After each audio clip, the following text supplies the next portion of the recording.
अब हमारा next component है कैपेसिटर। नेक्स्ट कंपोनेंट है कैपेसिटर। कैपेसिटर का बिहेवियर पहले हम समझते हैं। Behaviour of capacitor, capacitor in DC, DC circuit या स्टेडी करंट। डीसी सर्किट भी मुझे नहीं बोलना चाहिए, स्टेडी करंट के लिए। स्टेडी करंट के लिए बिहेवियर क्या बनाया, देखो वही सर्किट बनाया मैंने। ये कैपेसिटर है, ये कैपेसिटर है, और इस कैपेसिटर से लगा दिया एक steady source, source of steady EMF. ये मैंने लगाई यहाँ की, और इसके बाद यहाँ लगा दिया एक क्या, एम्पियर मीटर, नीडल इसकी 0 पर। करेक्ट। अब बहुत ध्यान से समझना, देखो बहुत ध्यान से समझना। अगर ये चीज समझ लोगे तो कैपेसिटर का एसी सर्किट में बिहेवियर आपको आराम से समझ में आ जाएगा, और ये भी पता लग जाएगा कि कैपेसिटर वो अलग, कैपेसिटर का जो बिहेवियर, फिर से वापस मैं प्योर रजिस्टर पर आ रहा हूँ। प्योर रजिस्टर का जो बिहेवियर है वो एसी सर्किट और डीसी सर्किट दोनों के लिए एक जैसा ही है। ये कहाँ गया, कहाँ बनाया था मैंने। प्योर रजिस्टर का जो सर है ये डीसी सर्किट के लिए और एसी सर्किट के लिए एक ही है, क्योंकि जब यहाँ वोल्टेज 0 होगा तो करंट भी 0 होगी, जब वोल्टेज बढ़ जाएगा तो करंट भी बढ़ जाएगी। सिंपल सी बात है कि जब वोल्टेज मैक्सिमम है तो करंट भी मैक्सिमम, वोल्टेज मैक्सिमम। बस इतनी बात है कि यहाँ वोल्टेज मैक्सिमम ही बना रहता है, यहाँ करंट मैक्सिमम ही बनी रहती है, इनमें चेंज नहीं आता, इनमें चेंज नहीं आता। लेकिन जब हम बात करते हैं ऑल्टरनेटिंग करंट की, तो वोल्टेज भी वेरी कर रहा है, करंट भी वेरी कर रहा है, लेकिन एक जैसे वेरी कर रहे हैं। तो हम कहते हैं कि प्योर रेजिस्टर का बिहेवियर एक जैसा है, डीसी सर्किट में भी और एसी में भी। लेकिन कैपेसिटर का बिहेवियर बिल्कुल अलग होता है डीसी सर्किट में और एसी सर्किट में। अब डीसी की पहले हम देखते हैं। जैसे ही मैंने स्विच ऑन करा, इस कैमरे से मैंने वीडियो बना रहा था, स्विच ऑन करा अपना, मैंने स्टॉप वॉच चला दिया कैमरे से। अब क्या होगा देखना, बहुत ध्यान से समझना। इनिशियली इस कैपेसिटर की प्लेट्स पर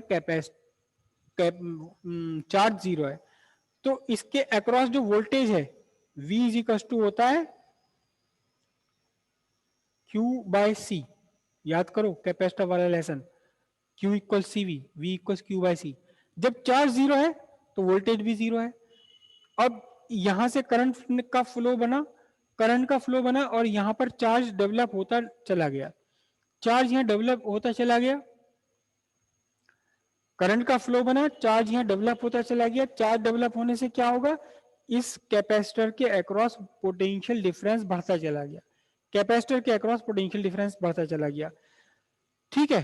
एक टाइम ऐसा आया कि कैपेसिटर के प्लेट्स का वोल्टेज बिल्कुल बराबर हो गया इस ईएमएफ सोर्स के ईएमएफ के इक्वल। तो कंडीशन क्या बनी देखो, एक तो ये आपका आया, एक तो ये कैपेसिटर है कैसा,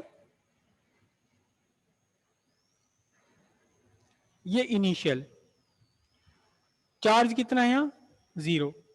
ठीक है। उसके बाद ये आपने यहां की लगा दी थी, और अब चार्ज हो गया इस पे Q इक्वल CV। मतलब अब ये क्या है, फुल्ली चार्ज है, इससे ज्यादा चार्ज नहीं आ सकता। तो ये पॉजिटिव हो गया, और एक पर क्या हो गया, एक पर निगेटिव चार्ज आ गया है। और इसके अक्रॉस जो पोटेंशियल डिफरेंस डेवलप हुआ, ये V, यहां इनिशियली पोटेंशियल डिफरेंस भी कितना था, 0 था। ये ईएमएफ है, तो यहाँ V is equal to E के इक्वल हो गया। देखो ध्यान से, ये पॉजिटिव निगेटिव, ये पॉजिटिव चार्ज अपनी इधर को चलाने की कोशिश करेगा, करंट ईएमएफ इधर चल रहा है, तो V is equal to E हो गया। आप कुछ कुछ ऐसे भी इसे इमेजिन कर सकते हैं कि एक तो सेल ये बन गया, देखो ध्यान से, पॉजिटिव निगेटिव, मैं इस कैपेसिटर को सेल की तरह बना रहा हूं, पॉजिटिव निगेटिव, और एक सेल ये रहा, ये पॉजिटिव ये निगेटिव। ये वाला सेल इधर करंट ड्रॉ करने की कोशिश में, कैसे, क्लॉकवाइज। और ये ऊपर वाला सेल कैसे ड्रॉ करने, करंट भेजने की कोशिश में, एंटी क्लॉकवाइज। और जब दोनों आपस में इक्वल हैं तो Kirchhoff loop law, Kirchhoff loop law, Kirchhoff loop law से जब V और E आपस में, दोनों आपस में इक्वल है, इसका V है इसका E है, तो फिर करंट कितनी हो जाएगी, करंट 0 हो जाएगी। किरचॉफ लूप लॉ है। अब सारा लूप लॉ तो यहाँ दोबारा हम रिपीट नहीं करेंगे, लेकिन किरचॉफ लूप लॉ आपने लगाया तो करंट जीरो हो गई। मतलब क्या हुआ कि इनिशियली तो जैसे आपने स्विच ऑन करा करंट चली, और जैसे जैसे कैपेसिटर का चार्ज बढ़ता गया, जैसे जैसे कैपेसिटर पर चार्ज बढ़ता गया वैसे वैसे करंट कम होती चली जाएगी, और जब कैपेसिटर फुली चार्ज हो गया तो करंट बिल्कुल जीरो हो जाएगी। तो अब हम अगर ड्रॉ करें एक ग्राफ, किसमें, टाइम, और यहां यहां क्या लिया मैंने, यहां V और I लिया, दो चीजें ली हैं यहां मैंने। तो ध्यान से देखना, देखो ध्यान से देखना, पोटेंशियल डिफरेंस इसके अक्रॉस जीरो होता है इनिशियल टाइम जीरो पर, और फिर वो पोटेंशियल डिफरेंस जैसे जैसे चार्ज बढ़ता गया, जैसे जैसे चार्ज बढ़ता गया वैसे वैसे वो पोटेंशियल डिफरेंस बढ़ता चला जाएगा। और एक कंडीशन ऐसी आई, एक कंडीशन ऐसी आई कि पोटेंशियल डिफरेंस डिफरेंस बढ़ते बढ़ते E के इक्वल हो गया। करेक्ट। जब पोटेंशियल डिफरेंस E के इक्वल हो गया, जब पोटेंशियल डिफरेंस E के इक्वल हो गया, पोटेंशियल डिफरेंस अक्रॉस कैपेसिटर, तो सर्किट में करंट जीरो हो गई। और जब इसके ऊपर चार्ज नहीं था तो जबरदस्त तरीके से करंट चली। करंट का ग्राफ बिल्कुल इसके उल्टा आता है। मैं करंट यहां ले रहा हूं, ईएमएफ की इक्वल नहीं होती करंट, करंट की वैल्यू अलग होती है। तो यहां इस जगह ये करंट की वैल्यू बनी, ऑलमोस्ट ऑलमोस्ट जीरो। हालांकि जीरो तो कभी नहीं हो पाता, लेकिन ऑलमोस्ट ऑलमोस्ट जीरो हो जाती है करंट। ये क्या है, करंट है, और ये क्या है, ये voltage V across the terminal of capacitor. जैसे जैसे कैपेसिटर के वोल्टेज बढ़ते हैं, जैसे जैसे कैपेसिटर के वोल्टेज बढ़ते हैं वैसे वैसे करंट कम होती रह चली जाती है।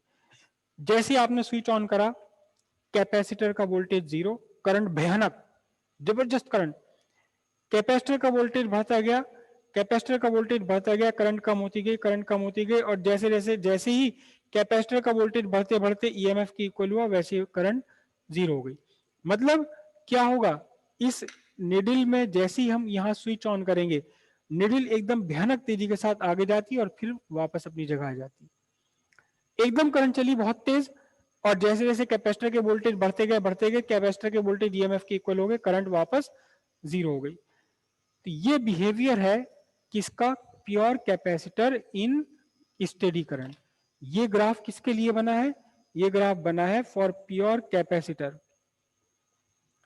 प्योर कैपेसिटर इन स्टेडी करंट। स्टेडी करंट के लिए वोल्टेज ग्रेजुअली इंक्रीज होता है, करंट ग्रेजुअली इंक्रीज डिक्रीज होती है। जब वोल्टेज बढ़ करके ईएमएफ के इक्वल हो गया तब करंट ऑलमोस्ट जीरो हो जाती है। अगर प्योर कैपेसिटर है, ये 100% प्योर कैपेसिटर है, तो करंट जीरो, ऑलमोस्ट जीरो नहीं, जीरो ही हो जाती है। समझ आई बात। अब उसके बाद क्या हुआ कि आप कितना भी टाइम तक इसे ऑब्जर्व करते रहो, करंट में कोई चेंज नहीं आएगा, करंट जीरो पड़ी रहेगी। वोल्टेज में कोई चेंज नहीं आएगा, वोल्टेज ईएमएफ के बराबर होकर ही पड़ा रहेगा। ना तो वोल्टेज बदलेगा ना करंट बढ़ेगी इसमें। उसके बाद ग्राफ आप कितना भी घंटे के लिए बना लो, कितना भी आगे टाइम बढ़ाते रहो, आप कितना भी आगे लंबा ऑब्जर्वेशन ले लो, ना तो voltage across the capacitor increase होने वाला और ना करंट में कोई वेरिएशन आने वाला। करंट भी अपनी जगह जीरो, ऑलमोस्ट जीरो ही बनी रहेगी। प्योर कैपेसिटर है तो एग्जैक्टली जीरो हो जाएगी, और प्योर कैपेसिटर है तो वोल्टेज अक्रॉस एग्जैक्टली ईएमएफ के इक्वल हो जाएंगे। ये प्योर कैपेसिटर का बिहेवियर है किसमें, स्टेडी करंट में।